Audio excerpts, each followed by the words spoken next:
Soy el doctor Carlos Orozco y usted está con Vida Natural. En el alma perdón y humildad, con fe, amor y esperanza. Estás con Vida Natural, aprendiendo con salud y amistad.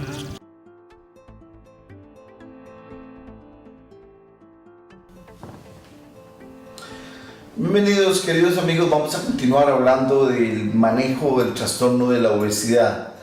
Para hacer un pequeño resumen, dijimos que la obesidad, que es uno de los mayores problemas de salud del mundo moderno, de la sociedad moderna, y que sus causas, lejos de ser entendidas, son ignoradas por la mayor parte del gremio médico, de los científicos y especialistas dedicados a manejar ese problema.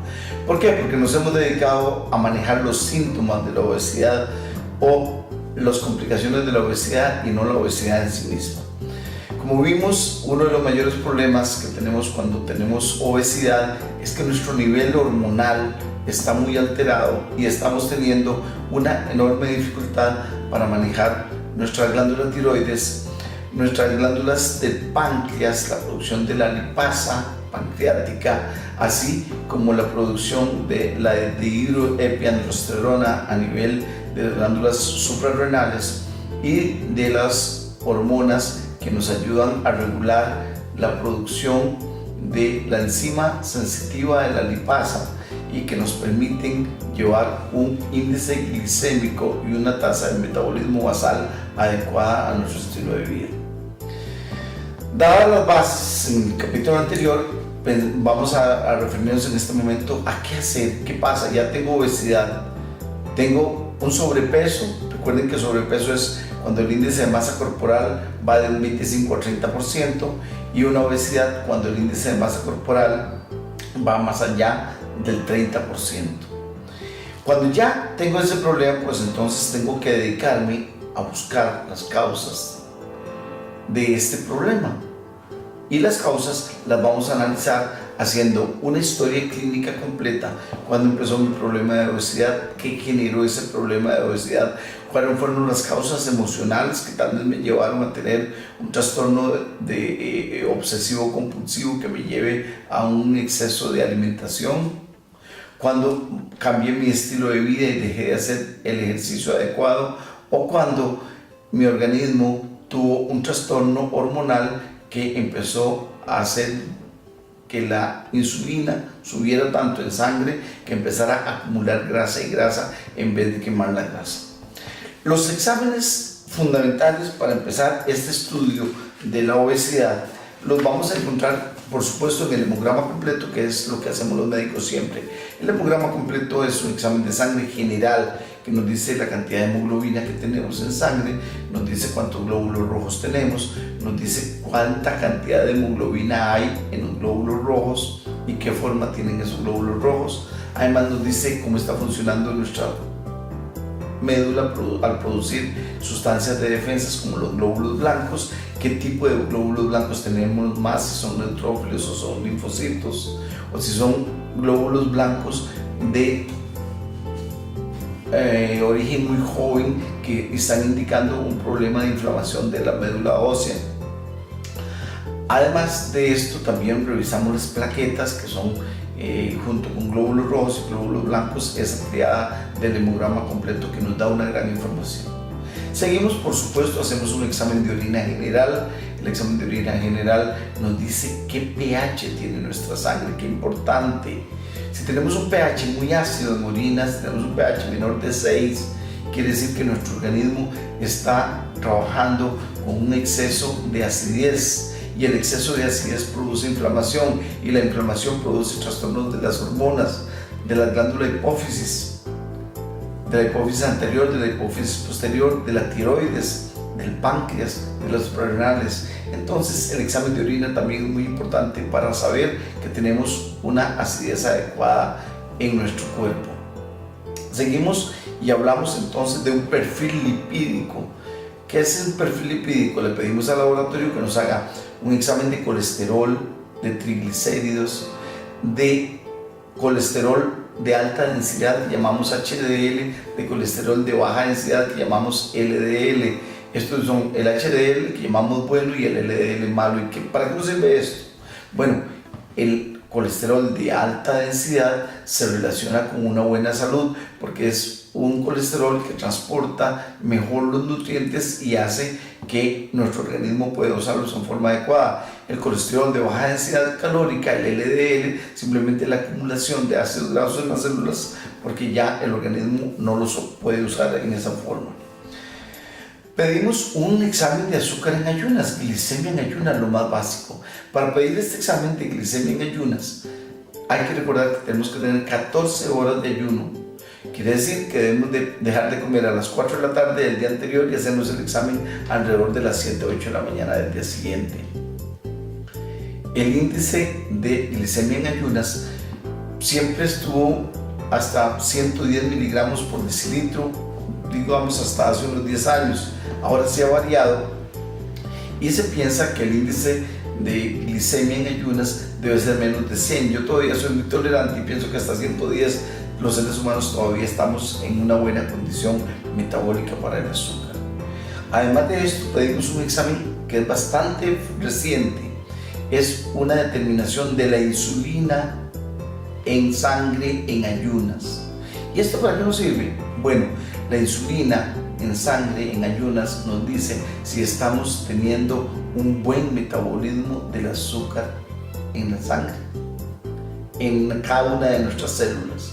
Si la insulina está normal, o sea, hasta 5, que es el rango que se da, quiere decir que nuestro organismo está haciendo un buen uso de toda la energía que recibe. Si está en más de 5, si está muy alto, quiere decir que hay un exceso de la producción de insulina, lo que va a conllevar a un exceso de la acumulación de grasa en las células grasas. Y esto, por supuesto, que va a ser un factor tremendo en el aumento de la obesidad. Pedimos que se nos determine testosterona libre. ¿Y qué es la testosterona? La testosterona es una hormona de origen masculino, pero que también está en la mujer. La testosterona libre nos da una indicación de la capacidad del organismo de convertir las hormonas mineralocorticoides de las glándulas suprarrenales en hormonas que pueden ayudarnos a un buen metabolismo, a tener un buen índice metabólico. Si hay una deficiencia de esta hormona, entonces también tenemos un trastorno en el metabolismo de las grasas. Pedimos el estradiol en las mujeres para saber cómo está funcionando ese eje hormonal que le permite a la mujer quemar la grasa y no acumular esas grandes cantidades de grasa, generalmente en las áreas de los brazos, en las áreas de los glúteos y en las áreas de la entrepierna. Las hormonas tiroideas vienen a complementar este test de exámenes. Entonces pedimos, por supuesto, el factor estimulante de tiroides que llamamos TSH, la T4, que es la prohormona de la T3, que es la triiodotironina. La triiodotironina es la que permite o la que hace que se utilice mejor el azúcar en las células de todo el organismo. Entonces, esta determinación de hormonas tiroideas es muy importante, digamos que casi la base de la cual partimos. Además de esto, hacemos una determinación de dihidroepiandrosterona. La dihidroepiandrosterona es una sustancia que es la precursora de las sustancias que van a ayudar más a bajar la acumulación de grasa para los hombres en el abdomen y para las mujeres en la región de los brazos, de los glúteos y de la entrepierna. Así es que una determinación de dihidroepiandrosterona va a ser muy importante. Y por supuesto en los hombres vamos a pedir una prueba de antígeno prostático, porque la prueba de antígeno prostático también nos habla de tener un buen metabolismo de las hormonas de las glándulas suprarrenales. Una vez que tenemos estos exámenes, pueden resultar en una excelente guía para el médico de qué es lo que tiene que buscar, de qué es lo que tiene que hacer, de qué es el tratamiento que va a instaurar en este paciente. Y por supuesto que ese tratamiento va a estar directamente relacionado con estos exámenes. Así podemos corregir si hay algún trastorno a nivel de la tiroides, si hay algún trastorno a nivel de las glándulas suprarrenales, si hay algún trastorno a nivel de la acidez determinado por medio de la orina, o si tenemos un trastorno a nivel del azúcar o de la insulina. Y ahí ya podemos trabajar con lo que se llama el índice glucémico. ¿Qué es el índice glucémico? Bueno, el índice glucémico es la respuesta del aumento del azúcar que da el organismo después de que yo como. Y después de comer va a haber un aumento enorme del azúcar en la sangre. Este aumento del azúcar lleva a un aumento de la insulina y entre esos dos se define el índice glucémico. Si yo tengo un índice glucémico muy alto, entonces tengo que cambiar un poco la alimentación de ese ser humano para que logre mejorar ese índice glucémico. ¿Qué alimentos son los que mayor índice glucémico dan? Bueno, eso es algo que hemos hablado siempre en medicina natural. Y por supuesto que nos enfocamos directamente a los alimentos que tienen mayor reacción en la producción de azúcar. Ahí están todos los cereales, sobre todo los cereales inflados. Tenemos ahí todo lo que son carbohidratos, como los purés de papa, como los purés de yuca o los purés de verduras muy harinosas, que nos dan ese tipo de problema. Tenemos el pan blanco, tenemos el arroz blanco y tenemos los alimentos a los cuales se les ha adicionado una buena cantidad de azúcar. Y aquí entra en juego otra cosa interesante, una moda que ha venido a apoderarse en la industria alimentaria de hacer productos bajos en grasa. Resulta que la mayor parte de productos que tienen baja cantidad de grasa, como la leche que ustedes encuentran ahí con baja cantidad de grasa, o otros alimentos que dicen que son bajos en grasa, son compensados con azúcar, generalmente con azúcar que viene del maíz o con azúcares que vienen de otras frutas, y esto hace que aumente mucho su índice glucémico. Vean qué interesante. Entonces, en vez de darle al organismo la grasa necesaria que lleva el ácido linoleico, que es necesario para metabolizar el azúcar, le damos azúcar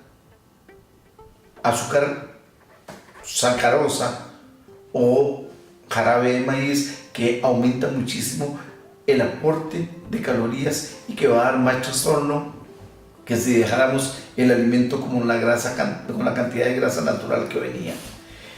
Tenemos así un panorama realmente desolador para los seres humanos, porque en vez de estar mejorando la alimentación, quitándole las grasas a los alimentos, estamos alterando, desbalanceando el alimento y haciendo que el organismo se enrede más en el metabolismo de esos alimentos y produzca mayor problema de obesidad. Otros factores que tenemos que tomar en cuenta son el ejercicio, la dieta y el ejercicio. Vamos a hablar un poco entonces de tratamiento de los problemas de la obesidad. Y en el tratamiento de los problemas de la obesidad vamos a ser muy claros. Está bien definido en este momento que el ser humano lo que tiene que hacer es tratar de mantener un índice de azúcar estable durante todo el día. Cuanto más estable sea nuestro nivel de azúcar en la sangre, menos picos va a haber de insulina alta y menos acumulación de grasa vamos a tener.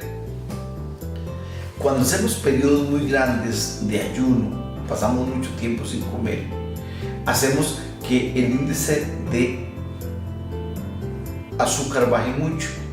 Al hacer esto, se estimula la producción de insulina, entonces viene una cantidad de insulina que nos provoca hambre.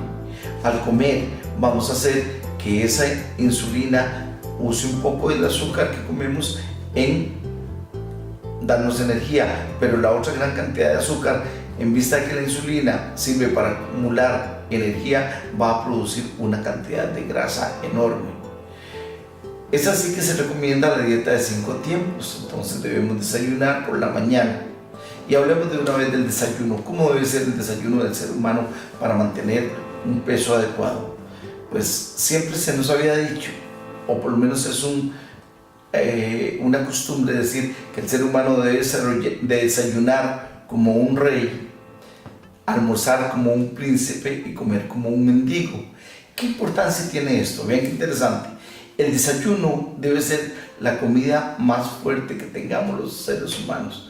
La mayor cantidad de calorías y la comida más pesadita que debiéramos comer, debiéramos tenerla durante el desayuno, porque es la mejor hora para apropiarnos de los alimentos que nos van a dar energía durante todo el día. Si usted quiere comer fuerte, comer bien, entonces desayune bien. Pareciera que ese desayuno de gallo pinto, ojalá con arroz integral y huevo y tortilla, y su bebida favorita, que ojalá fuera agua dulce con limón y jengibre, café en pequeñas cantidades, ya sabemos que no hace daño, o un té de hierbas, sería la mejor manera de desayunar.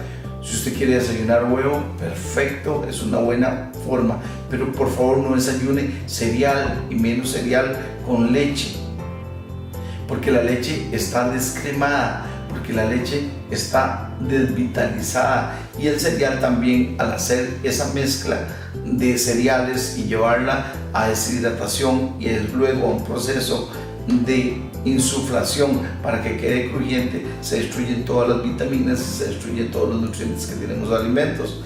Lo que usted va a comer es algo que tiene un índice de glucémico muy alto, que va a producir mucho azúcar. Entonces eso es algo lo que debe evitar. También se deben evitar todos los alimentos que les damos a los niños para que vayan a la escuela, hacerles un jugo de caja, un jugo de paquete, que están con exceso de cantidad de azúcares, con color y sabor artificial, y que no son la imagen que se presenta en la etiqueta, que se ven unas frutas hermosísimas, frescas. No, lo que está ya dentro de esa caja ya no tiene ningún valor nutritivo. Ojalá pudiéramos mandarles un refresco de mora, un refresco de piña o de cas, o un jugo de frutas, de varias frutas mezcladas. Eso es lo que tenemos que recordar y retomar los seres humanos de acuerdo a nuestra cultura, de acuerdo a nuestras costumbres, para hacer un desayuno adecuado. La merienda es una buena costumbre. La merienda durante la mañana debería ser de frutas, 2 o 3 frutas durante la mañana, que idealmente debe ser un solo tipo de frutas. Cuando ustedes tienen la ingesta de diferentes frutas, deberían tratar de que las frutas sean o dulces o ácidas. Cuando mezclamos frutas dulces con ácidas, ya sabemos hace mucho tiempo que hay una fermentación en el intestino que hace que no haya una buena absorción de nutrientes y que lejos de favorecer la salud va a alterarla. Pero sí, la merienda debe ser básicamente de frutas. Pasamos al almuerzo. Y en el almuerzo ya sabemos también los seres humanos que tenemos que eliminar los alimentos refinados. Entonces el arroz blanco, las pastas refinadas no tienen nada que hacer dentro de la alimentación natural del ser humano. Si comemos arroz, debemos comer arroz integral. Si comemos pastas, debemos comer pastas integrales. Y por supuesto, los frijoles, las lentejas, los garbanzos, los frijoles blancos siguen siendo alimentos de gran valor nutritivo para el ser humano. Por ahí hay un trabajo muy lindo de un par de especialistas, los lectores de Ammon, que hacen una correlación entre la mezcla de alimentos y la salud del ser humano, y recomiendan no mezclar los 3 grupos básicos de alimentos. Recomiendan no mezclar las proteínas con carbohidratos y no mezclar proteínas, carbohidratos y ensaladas, porque esto da mucho trastorno. Se rescata de ese trabajo que la antidietas, que así se llama, es probablemente una de las mejores formas de mantenernos sano.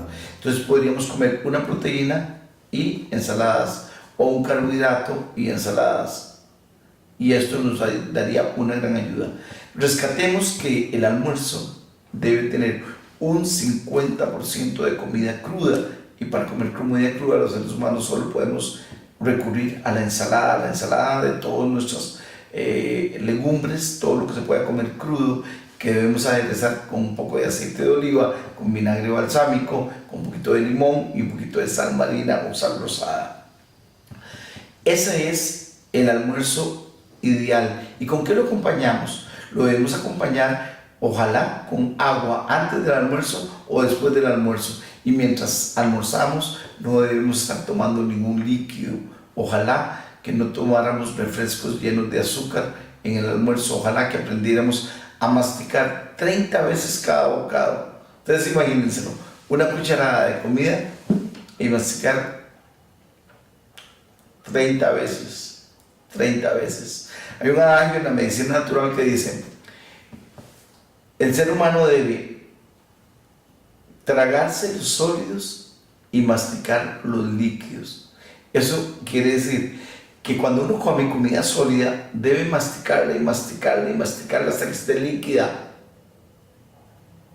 Y que cuando uno toma agua o líquidos, uno debiera tomar el líquido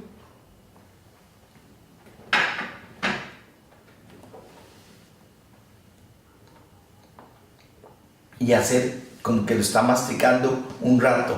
Esto genera saliva, y la saliva es una enzima que va a ayudar a que la digestión sea más adecuada.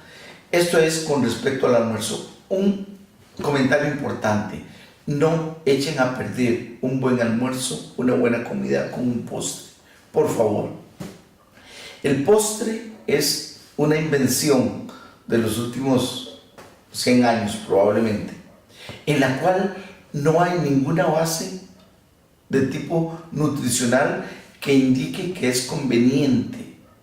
Los postres son generalmente grandes cantidades de azúcar con productos lácteos que van a aumentar la fermentación, la putrefacción de los alimentos en el intestino y que van a alterar más el proceso de la digestión de los alimentos. Entonces, por favor, es una cuestión de educación dejar o eliminar los postres después del almuerzo y después de la cena. ¿Qué podemos hacer? Bueno, si queremos tomar algo después del almuerzo, después de la cena, entonces tomemos un té de hierbas, una menta, una hierbabuena, una manzanilla, una juanilama o un té de naranja, de lo que ustedes quieran, después del almuerzo, ojalá sin azúcar, y eso va a ser una digestión más adecuada. Pasando el almuerzo, viene la tarde. La tarde puede tener otra merienda. Esa merienda de la tarde puede ser otra fruta, o podría ser un pastelillo o una galleta integral o un palito de ajonjolí integral, o podría ser una bebida caliente como una tisana, otra vez el té de hierbas, para dar paso a la cena. La cena nunca después de las 7 de la noche. Vital. ¿Por qué? Bueno, porque después de las 7 de la noche el organismo ya baja todo su nivel metabólico y todo lo que comamos después de las 7 de la noche lo vamos a ir acumulando en grasa. Y yo me acuso de haber sido durante muchos años indisciplinado y haber comido más de noche que de día, y probablemente a eso debo mi sobrepeso. Yo estoy en el índice del sobrepeso de ahí por los 29,5 a 30% de índice de masa corporal. Es algo que tengo que controlar y que traer este programa acá y estudiar y leer páginas y páginas y páginas de los estudios y de los comentarios que hay sobre la obesidad me ha traído el conocimiento y la capacidad de controlar ese sobrepeso, sobre todo teniendo en cuenta que ya después de los 50 años ya es mucho más difícil bajar peso. Después de los 50 años cambia mucho la producción de hormonas y los seres humanos tenemos una enorme tendencia a aumentar de peso. Eso se ve muchísimo en las mujeres después de la menopausia y hacen unos cuadros de obesidad muy difíciles de manejar. ¿Qué tenemos que decir de los medicamentos que ayudan a controlar el peso o que se venden para controlar el peso? Bueno, es muy frecuente que a los médicos las personas nos pidan Doctor, por favor, ¿me puede hacer una receta de esas especiales, de las verdes, para que me recete un medicamento para bajar peso? Se llaman anfetaminas. ¿Qué son las anfetaminas? Las anfetaminas son sustancias que aumentan la producción de norepinefrina y dopamina. Estas sustancias se producen en el hipotálamo. Es una glandulita que tenemos los seres humanos en el cerebro. Y la producción de norepinefrina y dopamina hacen que se disminuya el apetito y que se disminuya la ansiedad y la angustia. Entonces, las personas con frecuencia, cuando toman estos medicamentos, pueden ayudarse a controlar la forma de comer, a comer menos cantidad, y pueden fácilmente eliminar 1 o 2 comidas al día. Con mucha frecuencia vemos que estas personas tienen una disminución efectiva del peso. El problema de estas sustancias anfetaminas es que producen adicción. Si ustedes piensan, ¿por qué los seres humanos fuman? ¿Por qué un ser humano toma licor en grandes cantidades? ¿Por qué un ser humano usa drogas como la marihuana? ¿Por qué un ser humano usa drogas como la cocaína si sabemos que son tan fuertes? ¿Y por qué se usan la heroína y otro montón de drogas? Bueno, estas sustancias se llaman alcaloides. Producen aumento de la dopamina y la norepinefrina y producen sensación de bienestar. Todos los que hemos fumado alguna vez, y yo también participé de ese gremio durante algunos años de mi juventud, sabemos lo placentero que es, lo agradable que es la sensación de fumar, y vamos a decirlo claramente. Igual siente la persona que toma alcohol, del placer de tomarse esas cantidades voluminosas de alcohol, porque le dan una sensación de paz, de bienestar. Igual sucede con la marihuana, y eso sucede con la cocaína y con los heroína y todas las otras drogas.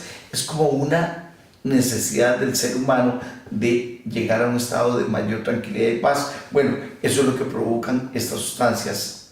Por eso tienen control bajo recetas especiales que manejamos los médicos.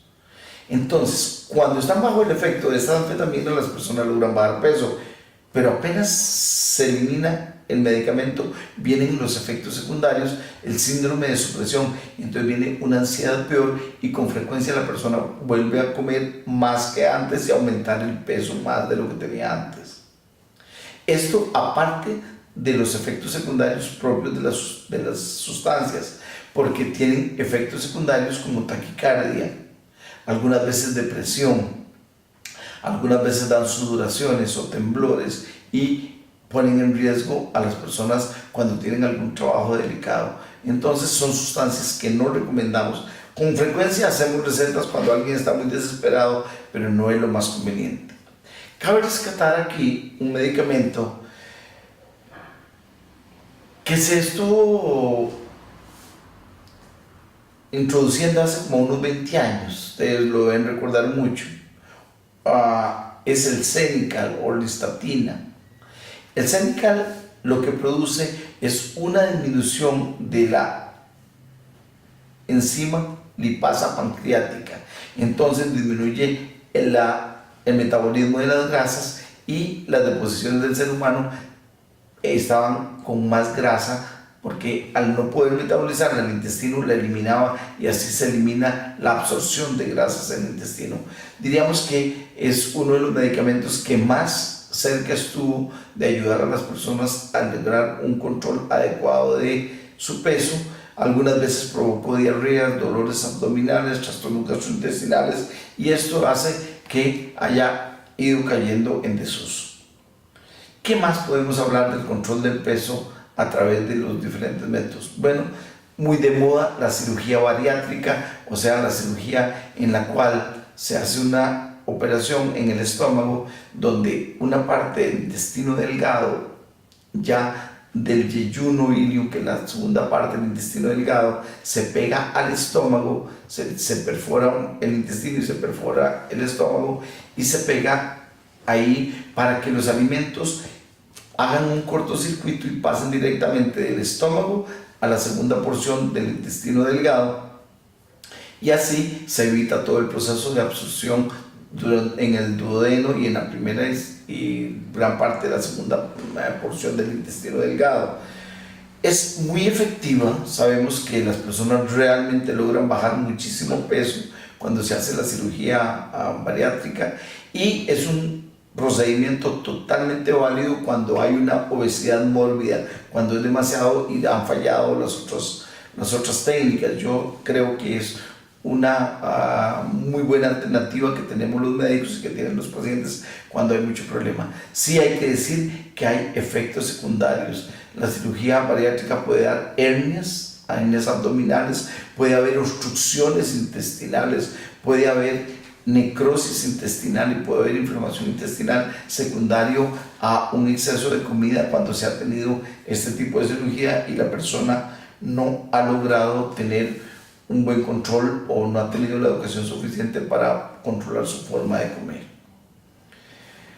Hay que rescatar que hay un trastorno obsesivo, un desorden obsesivo compulsivo en las personas que comen y comen sin darse cuenta, o que comen por un trastorno ya básico de su personalidad. Y aquí siempre tenemos que echar mano a todo lo que es la ayuda desde el punto de vista psiquiátrico y psicológico para lograr tratar de encontrar las causas de este trastorno obsesivo compulsivo. Se cree que algún trastorno durante la infancia pudo haber dado una alteración en la personalidad que llevara a ese ser humano a tener una obsesión por la comida y que puede haber llevado a estos seres humanos a la obesidad.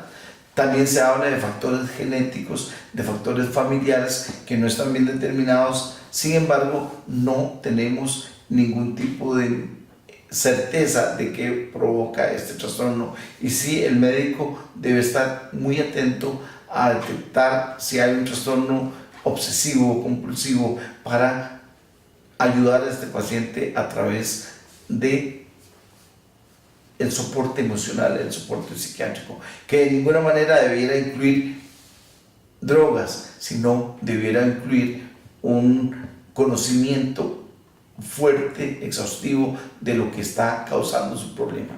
La meditación, qué interesante, junto con el ejercicio son probablemente las dos mejores formas de lograr la relajación de esos trastornos obsesivo-compulsivos. Cuando tenemos un ser humano y lo enseñamos a tener la paz de la meditación y llevarlo a una buena meditación, generalmente logramos que esa persona haga un insight, o sea, un conocimiento, un autoconocimiento muy bueno de lo que se está pasando y cuáles son los problemas que más lo aquejan.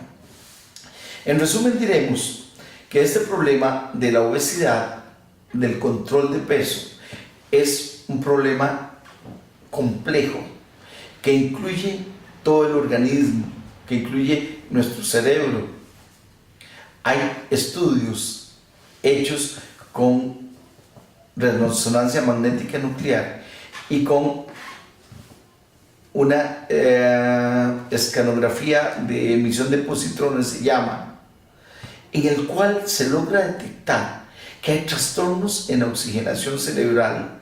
Daniel Amen es un médico extraordinario que ha tenido la bendición de poder hacer miles y miles y miles de estudios de emisión de positrones, y él es un abanderado, ven qué interesante, de que a través de la buena oxigenación del cerebro, a través de cambiar el cerebro, podemos cambiar nuestra vida, podemos cambiar nuestro cuerpo. Y ese cambiar nuestro cerebro implica el conocimiento de las normas más básicas de la vida. Cuando uno lee a Daniel Amen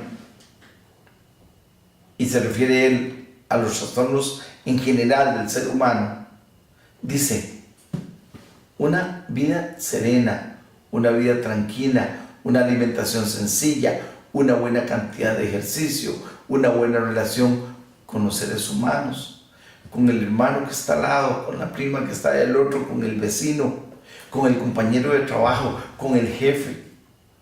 Ese equilibrio probablemente es el que mejor nos hace oxigenar el cerebro, y un cerebro oxigenado es un cerebro sano, y un cerebro sano da un cuerpo sano.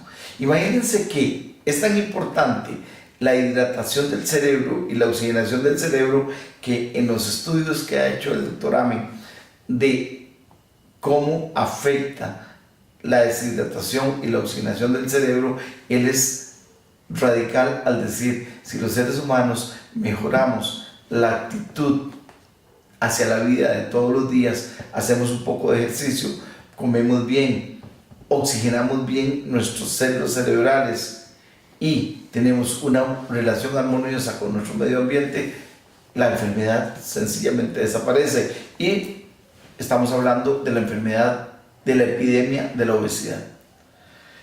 Ha sido para mí muy placentero preparar este programa. Espero que les sirva mucho.